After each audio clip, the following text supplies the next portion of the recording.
Hello guys, I am Rohit and you are watching my channel way to enrichment, the best way to enrich yourself. आज हम अपनी इस video में discuss करेंगे SSC general studies का the बहुत important subject Indian history and culture का ancient Indian history. इससे पहले वाली वीडियो में हमने डिस्कस किया था इंडियन हिस्ट्री एंड कल्चर का ही the history of medieval India and the history of modern India. जिसने वो वीडियो नहीं देखी है, लिंक डिस्क्रिप्शन में है, आप देख सकते हैं। So let's start ancient Indian history. Ancient Indian history. अगर आप एंशिएंट इंडियन हिस्ट्री या फिर हिस्ट्री, पहले हिस्ट्री की बात कर लेते हैं। हिस्ट्री का मतलब क्या होता है? Study of past events is known as history. Past में जो भी इवेंट्स हुए हैं उसकी स्टडी को हम क्या कहते हैं? हिस्ट्री। और वो इवेंट्स के बारे में हमें जिससे पता चलता है उन्हें हम कहते हैं सोर्सेज।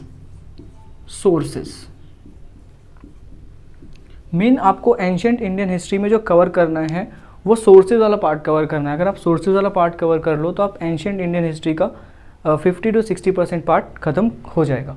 सोर्सेज की बात करें तो ये दो टाइप के सोर्सेज हैं जो हम नेक्स्ट वीडियो में और ज़्यादा इलेबोरेट करके समझेंगे। अभी के लिए मैं वो दो पार्ट आपको बता देता हूँ। एक है आपका आर्कियोलॉजिकल सोर्सेज, जिसमें आपके इंस्क्रिप्शंस, आपका rock pillar inscriptions, coins, paintings, monuments वाला पार्ट आएगा। और एक आपका है लिटरेरी सोर्सेज, जिसमें आपके दो टाइप के हैं। इंडिजीनियस सोर्सेज, वो सोर्सेज जो कि इंडिया में रिटन है, इंडियन ऑथर्स ने लिखे हैं। और एक आपका फॉरेन सोर्सेज जो कि आपके फॉरेनर्स ने लिखे हैं, राइट, जो ट्रैवलर्स एंशिएंट इंडिया में आए थे उन्होंने।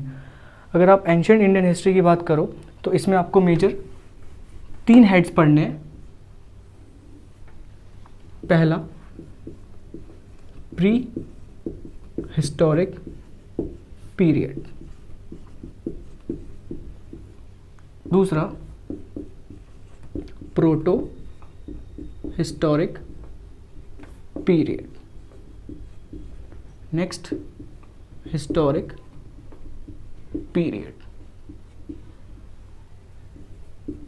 अगर आप इन तीनों पीरियड्स की बात करो तो इसमें आपका मेजर आता है दो हेड है इसमें आपके मेजर। द स्टोन एज, जिसमें आपको मीजोलिथिक, पैलेलियोलिथिक, मीजोलिथिक, नियोलिथिक के बारे में पढ़ना है। नेक्स्ट आपका the chalcolithic age, the chalcolithic age. Chalcolithic का मतलब होता है, जैसे कैल्को का मतलब होता है कॉपर और लिथिक मीन्स स्टोन, तो इस कैल्कोलिथिक एज को हम कॉपर स्टोन एज भी कहते हैं, राइट। ऐसे अगर आप प्रोटो हिस्टोरिक एज की बात करें तो प्रोटो हिस्टोरिक एज में आपको मेजर 2 हेड पढ़ने हैं। The first one is the Indus valley civilization and the next one is the Vedic civilisation.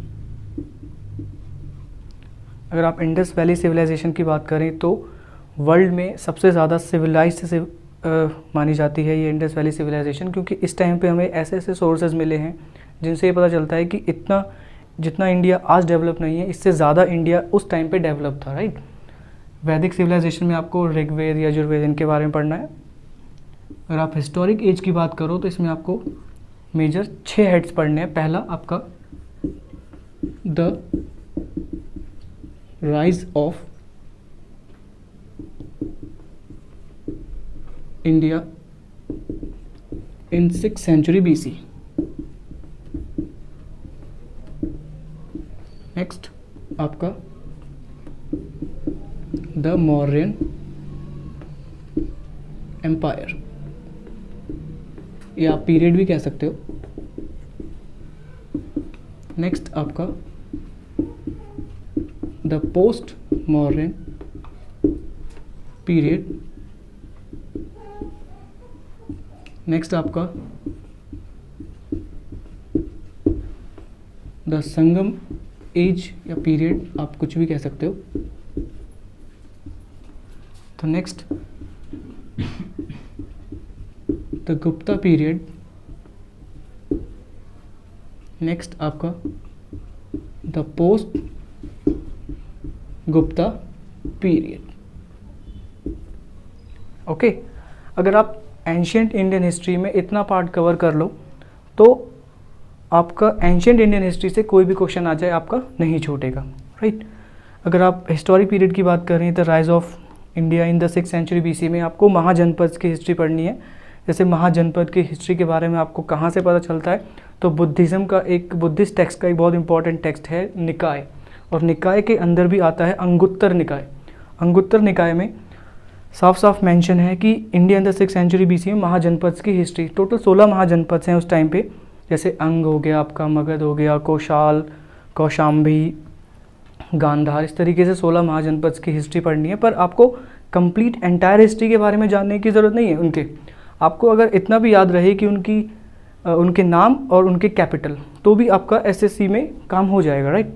ऐसे ही आपको मौर्यन एम्पायर में आपको कंप्लीट नहीं जाना, ऐसे तो बहुत सारे किंग्स रहे हैं, लेकिन आपको मेजर चंद्रगुप्त मौर्य, आपका अशोका, बिंदुसार, इनके बारे में पढ़ना है। ऐसी पोस्ट मौर्यन पीरियड आपका संगम एज, गुप्ता एज न पोस्ट गुप्ता एज। अगर आप गुप्ता पीरियड की बात करें तो गुप्ता पीरियड को एंशियंट इंडियन हिस्ट्री में गोल्डन पीरियड के नाम से जाना जाता है, क्योंकि सबसे ज़्यादा जो इंडिया का डेवलपमेंट हुआ वो गुप्ता पीरियड में ही हुआ, ठीक है।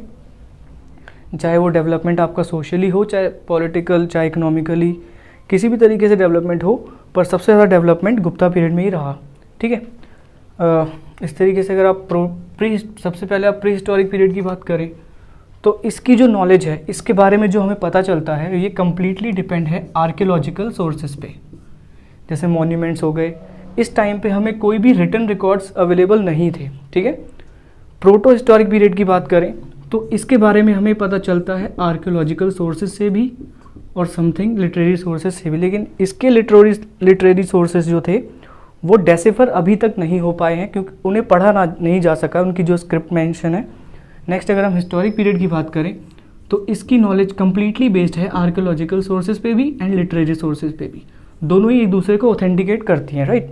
इसमें एक दूसरे को, चाहे वो आर्कियोलॉजिकल सोर्सेज हो चाहे आपका लिटरेरी सोर्सेज हो, एक दूसरे को ऑथेंटिकेटेड नहीं कर रही हैं। अगर आप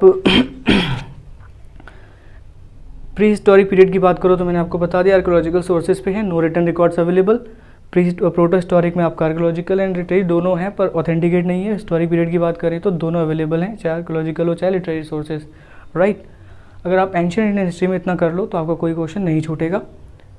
और ज़्यादा हम इसको इलेबोरेट करेंगे अपनी नेक्स्ट वीडियो में। अगर आपको मेरी वीडियो अच्छी लग रही है, पसंद आ रही है, तो please like, share and subscribe my channel Way to Enrichment, the best way to enrich yourself. Till then, bye.